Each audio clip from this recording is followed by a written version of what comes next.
Expression. ठीक है, तो एक एल्जेब्रिक इक्वेशन एक्सप्रेशन क्या होता है? इक्वेशन भी हो सकता है, एक्सप्रेशन भी हो सकता है। 2x² प्लस 4x, ये एक एल्जेब्रिक एक्सप्रेशन है क्योंकि इसके अंदर एक वेरिएबल है, टर्म है, एक कांस्टेंट है। जो दो टर्म है वो एक प्लस या माइनस से सेपरेट हो रहे हैं। ठीक है, तो ये एक एल्जेब्रिक एक्सप्रेशन है।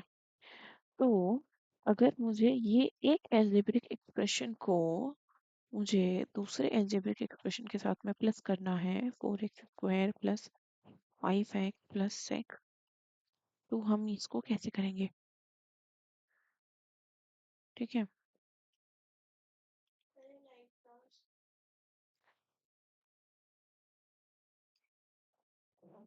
हमने ये रीड किया था कि लाइक टर्म क्या होते हैं। लाइक टर्म्स होते हैं जिसके अंदर वेरिएबल की जो पावर होती है वो सेम होती है। ठीक है, सेम टाइप का वेरिएबल होता है और उसका पावर भी सेम होता है। तो अभी इसमें लाइक टर्म्स कौन से हैं? हम सारे लाइक टर्म्स को साथ में लिख देंगे। अभी क्या हुआ कि हमें दो चीज़ों को एडिशन करना है, दो एल्जेब्रिक एक्सप्रेशन का एडिशन है ये। तो इधर हो जाएगा 2x² plus 4x plus 5 plus 4x² plus 5x plus 6। तो अब हमें इसका वैल्यू निकालना है। क्या 2x² को मैं 4x के साथ में प्लस कर सकती हूँ? नहीं। क्या मैं 4x को 5 के साथ में प्लस कर सकती हूँ? नहीं। 4x² को 6 के साथ प्लस कर सकती हूँ? नहीं। क्यों नहीं कर सकती? क्योंकि ये दोनों लाइक टर्म्स नहीं है। जो लाइक टर्म्स होती हैं, लाइक टर्म्स वही क्लब होती हैं साथ में। ठीक है, लाइक टर्म्स ही क्लब होती हैं साथ में। तो हम सारी लाइक टर्म्स को साथ में अगर लिखते हैं तो क्या होगा? 2x² प्लस लाइक टर्म दूसरा ये रहा 4x² plus 4x plus 4x का लाइक टर्म 5x प्लस 5 और 6 जो थे वो कांस्टेंट थे। तो अब इसका सोल्यूशन क्या होगा? 2x² plus 4x is equal to 6x। क्यों? x² हमें पता नहीं है कि क्या है। तो लेट्स से मेरे पास दो बुक्स थी, मेरे पास दो बुक है और मैं वही मैथ की बुक है ये, दो दो स्टूडेंट के मैथ की बुक है ये, और मेरे पास इसके साथ में तीन स्टूडेंट की मैथ की बुक और थी। तो मैंने दोनों को अगर प्लस कर दिया तो क्या मेरे पास दो मैथ की बुक प्लस तीन मैथ की book is equal to 5 math की बुक होगी कि नहीं होगी? तो वैसे ही जो लाइक टर्म है x² उसको मैथ की बुक मानो, तो 2x² प्लस 4x² क्या 6x² बना कि नहीं बना? बना। ठीक है, और ऐसे ही 4x प्लस 5x कितना बनेगा? 4 plus 5 is equal to 9x plus 11। तो ये जो क्वेश्चन था उसका आंसर बना, ये उसका आंसर बन गया। ठीक है, अब हम बात करते हैं,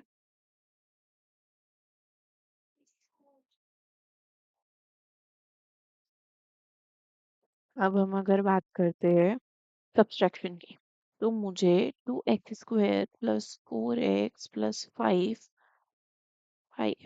में से ये इक्वेशन में से मुझे ये इक्वेशन को माइनस करना है।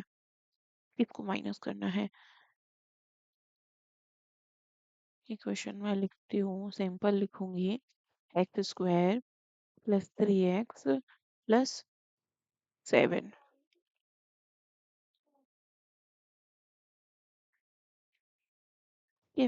ये इक्वेशन में से इस इक्वेशन को मुझे अगर माइनस करना है तो दो तरीके से हम कर सकते हैं।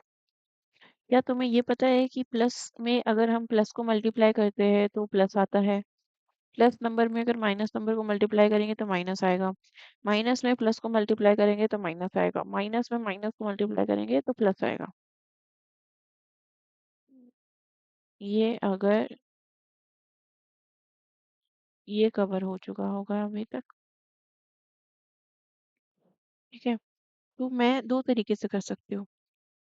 एक तो ये तरीका है कि मैं 2x² प्लस 4x प्लस 5 को मैं -² प्लस 3x प्लस 7 करके लिखूं। 5 में से 7 माइनस करोगी तो कितना आएगा? -2। 4x में से 3x माइनस करोगी तो हम इसको ऐसे इमेजिन कर सकते हैं कि हमारे पास चार मैथ की बुक थी, चार मैथ की बुक हैं और उसमें से एक मैंने किसी बच्चे को दे दी, तो हमारे पास 3 मैथ की बुक बनेगी बचेंगी। तो चार चार एक्स में से 3x अगर मैंने किसी को दे दिए तो मेरे पास बचेगा 1x, वो भी प्लस का। और ये 2x² माइनस x², दो एक्स स्क्वायर थे मेरे पास, उसमें से एक x² अगर मैंने हटा दिया तो मेरे पास बचेगा x²। ठीक है, ये उसका आंसर आ गया। या फिर ये होता है हॉरिजॉन्टल, सॉरी, ये होता है वर्टिकल मेथड, वर्टिकल मेथड। और दूसरा होता है हॉरिजॉन्टल मेथड। हॉरिजॉन्टल मेथड में हम ये बच्चों वाले तरीके से नहीं करते, हम इसको जैसे लाइन में लिखा हुआ है वैसे ही लाइन में लिखते। 2x² plus 4x plus 5, x² को हमें माइनस करना है तो -x² plus into minus minus 3x minus 7 is equal to, अब हम लाइक टर्म्स को साथ में लिख देंगे। ये सारे माइनस में कैसे गए? क्योंकि अब हम थोड़ा साइड ट्रैक हो जाते हैं इधर से। एक बात बताओ, 2x प्लस 4, क्या हम इसके अंदर 2 मल्टीप्लाई करेंगे तो कैसे मल्टीप्लाई करेंगे?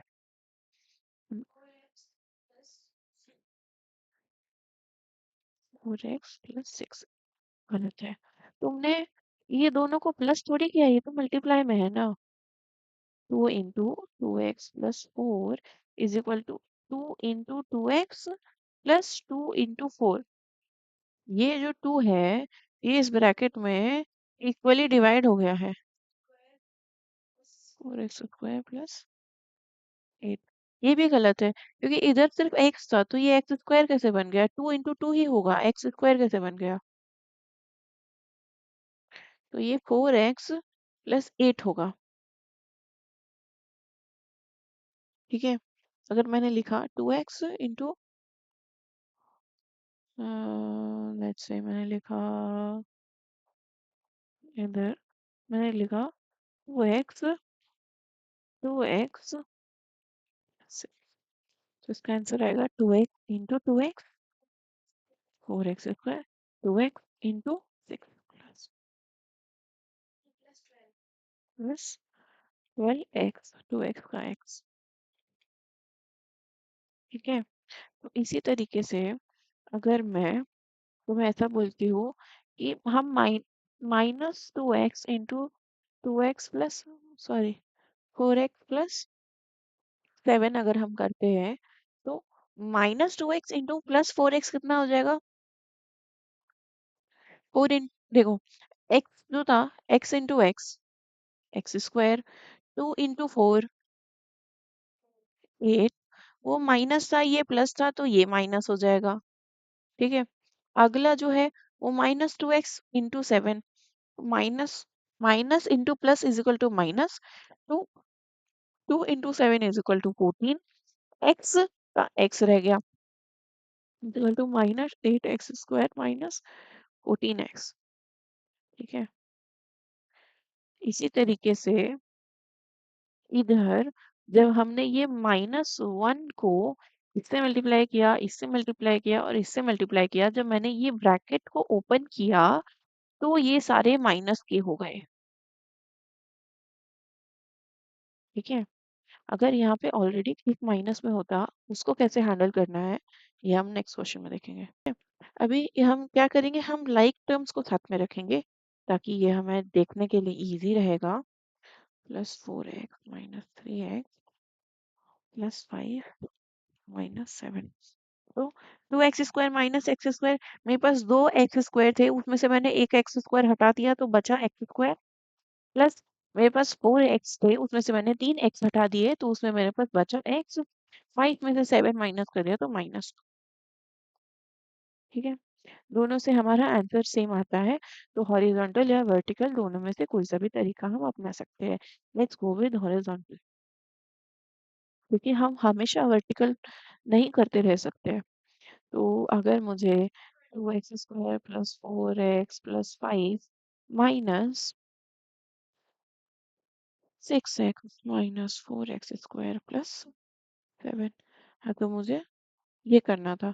तो मैं क्या करेंगी हॉरिजॉन्टल में, मैं इसको एज इट इज लिखूंगी, 2x² plus 4x plus 5 minus ये जो इधर का -1 था, इसको मैं इक्वली सब में मल्टीप्लाई कर दूंगी।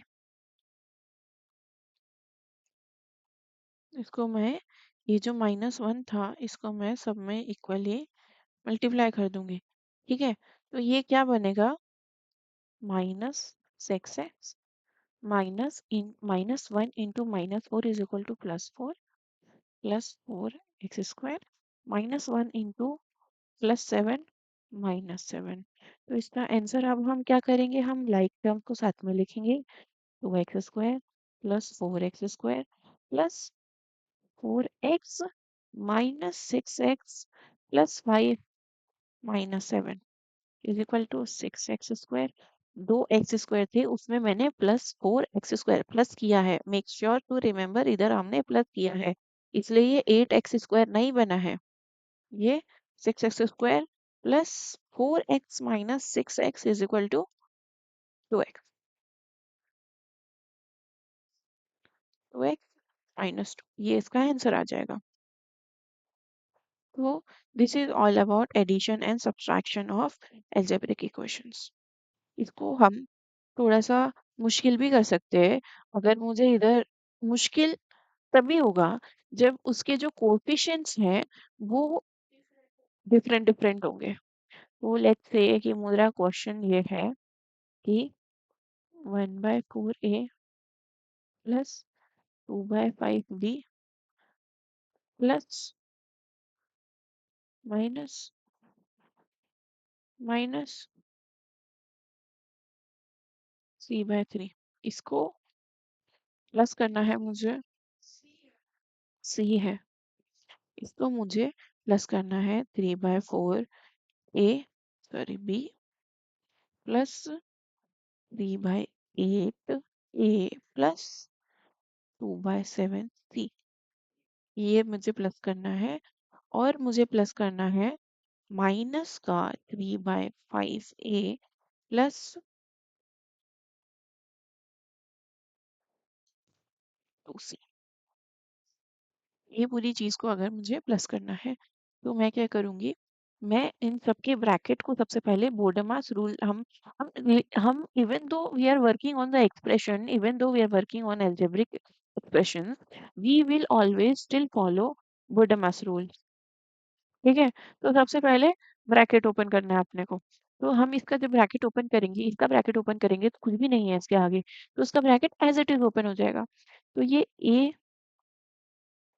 a/4 प्लस 2b/5 माइनस 3/3 का ब्रैकेट ओपन करना है, तो इसमें हर हर किसी टर्म के अंदर +1 का मल्टीप्लाई होगा, तो वो एज इट इज रह जाएगा, 3b/4 plus 3a/8 plus 2c/7 plus +1 into -3/5 is equal to -3/5, तो इधर आ जाएगा -3/5a plus 2c। Y plus 2c, because हम मल्टीप्लाई प्लस प्लस प्लस होता है, माइनस माइनस प्लस होता है, और प्लस माइनस माइनस होता है, माइनस प्लस माइनस होता है। ठीक है, अब हम क्या करेंगे, हम सारे लाइक टर्म्स को साथ में रखेंगे, ए ए ए a/4 plus 3a/8 plus sorry minus